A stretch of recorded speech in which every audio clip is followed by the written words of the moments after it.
Bismillahirrahmanirrahim. Halo, assalamualaikum warahmatullahi wabarakatuh. Halo guys, halo teman-teman semuanya dimanapun kalian berada. Kali ini saya mau sedikit sharing berbagi sebetulnya kapan waktu yang tepat untuk grand opening ataupun buka usaha toko sembako ataupun minimarket ya. Jadi ini sepengalaman saya dan sepengetahuan saya saja, saya mau sharing berbagi sedikit buat kalian pemula yang ingin membuka usaha toko sembako ataupun minimarket. Karena toko sembako dan minimarket hampir-hampir mirip ya untuk manajemennya, hampir-hampir sama saja. Jadi buat kalian ya yang pengen membuka usaha toko sembako itu sebaiknya diusahakan waktunya atau momennya itu pas supaya nantinya toko kalian itu menjadi ramai ya di awal-awal membuka usaha toko sembako. Misalkan saja mau lebaran 2 bulan sebelum lebaran ataupun acara tahun baru ya 1 bulan sebelum tahun baru seperti itu. Tetapi sebelum sampai ke pembukaan atau grand opening toko sebaiknya kalian harus ada trik ataupun cara ya memulai usaha toko sembako supaya nantinya toko kalian waktu dibuka itu menjadi ramai ya.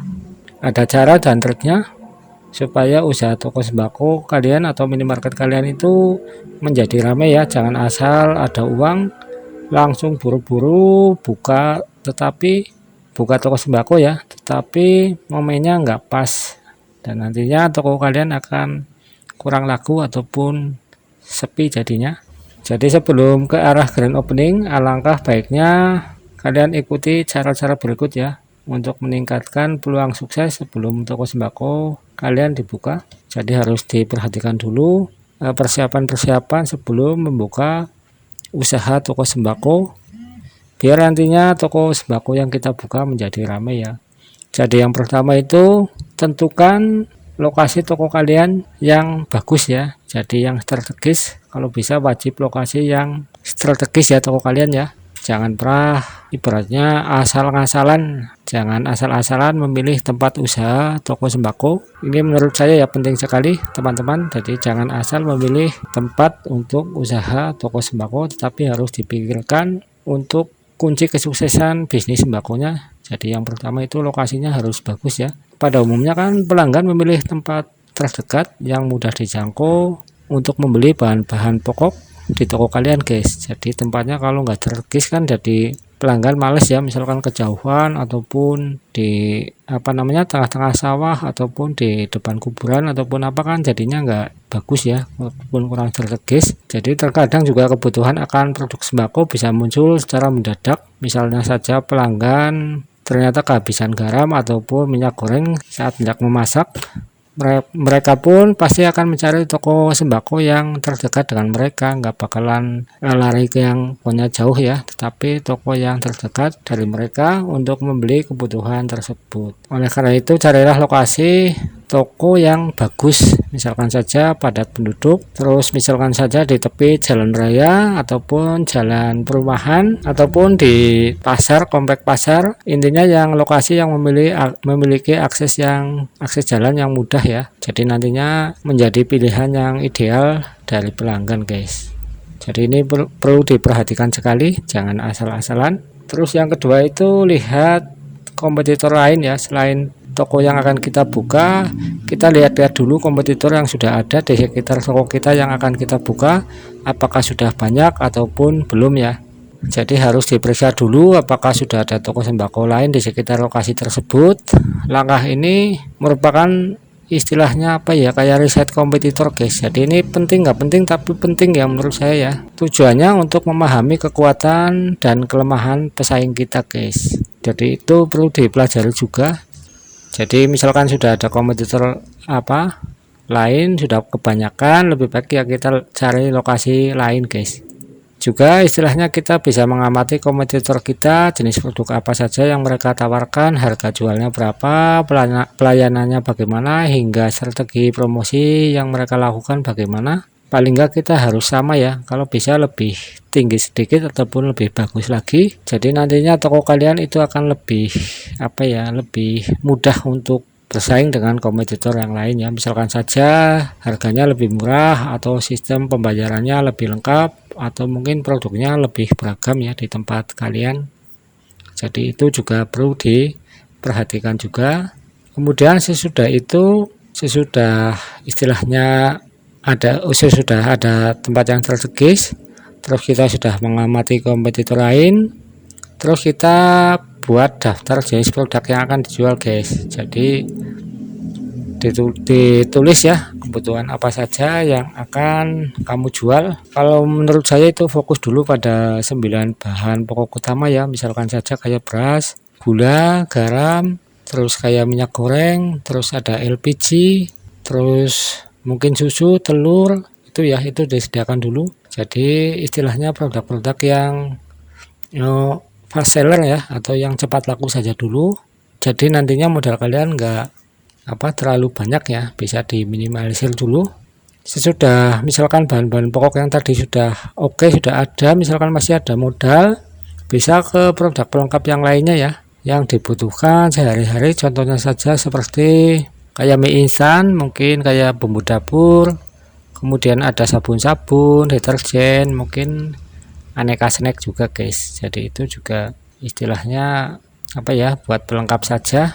Jadi nanti toko kalian menjadi toko yang istilahnya lengkap ya, kebutuhan apa saja itu ada. Itu nilai plusnya seperti itu ke toko kalian. Kemudian yang berikutnya itu cari kulakan atau supplier yang bagus dan berkualitas ya, yang harganya miring ataupun harganya lebih rendah dari sales lainnya ya. Jadi nantinya tujuannya kan sudah ada kompetitor guys. Jadi kalau misalkan harganya kita ngambilnya sudah tinggi, nanti kita nggak bisa berkompetitif ya.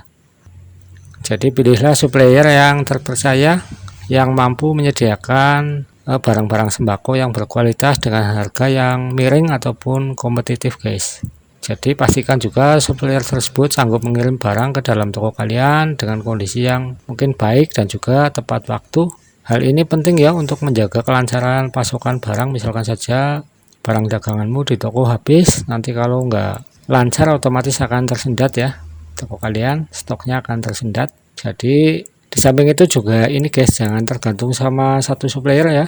Kita harus bekerja sama juga dengan grosir yang ada di sekitar kita. Jadi nanti kalau supplier telat ataupun ada gangguan ataupun ada yang kiriman telat ataupun kurang berkualitas, kita bisa mengambil sementara ke distributor grosir ataupun ke pasar ya. Jadi bisa ada alternatif lain ya, misalkan ada keterlambatan barang guys. Jadi itu menurut saya seperti itu. Terus yang berikutnya itu tetapkan harga jual yang tepat ya.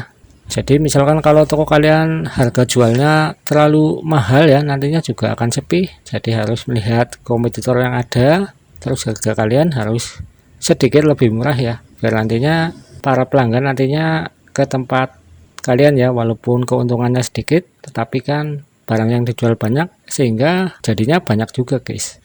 Jadi seperti itu. Kemudian yang berikutnya itu harus ada ini guys, kayak strategi buat promosi ya. Jadi misalkan saja di depan toko kalian itu dikasih kayak baleho ya. Jadi menggabungkan strategi offline dan online ya. Misalkan kayak offline, misalkan saja papan nama toko sembako kalian dipasang besar ya di depan toko kalian, agar masyarakat di sekitar situ lebih mudah ya mengenali toko kalian tentunya. Lalu berikan misalkan kayak diskon untuk pembukaan toko waktu grand opening, biar menarik perhatian warga sekitar tentunya. Di samping itu juga manfaatkan media sosial ya, kayak WA ataupun kayak FB ataupun TikTok lainnya ya, dipromosikan saja bisnis kalian ya, mungkin supaya lebih dijangkau lebih luas ya, ataupun IG ya, terserah kalian enaknya di mana. Jadi itu merupakan strategi yang bagus gitu untuk mengembangkan usaha toko sembako. Jadi kalian itu harus betul-betul mengamati dan juga pinter, harus berurutan seperti di atas ke bawah ya. Terus misalkan sudah lengkap semuanya sampai dengan pemasangan plang toko ataupun baleho, yang terakhir tinggal grand opening guys. Jadi grand opening toko, cari waktu yang tepat ya, ataupun momen-momen yang pas, sehingga nantinya toko kalian itu mudah dikenali dan juga cepat rame, banyak pembeli. Jadi kalau saran saya itu bukalah toko kalian itu misalkan mau lebaran ya, momen-momen mau lebaran, misalkan 2 bulan sebelum lebaran, jadi 1 bulan sebelum puasa toko kalian itu sudah siap ready dibuka gitu guys.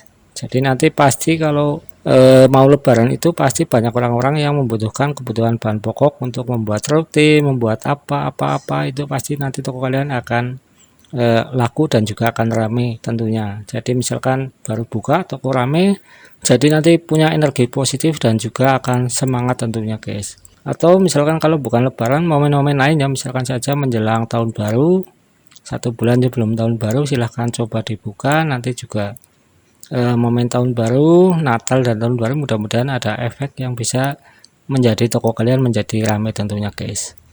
Oke, mungkin seperti itu dulu ya, sekedar sharing dari saya.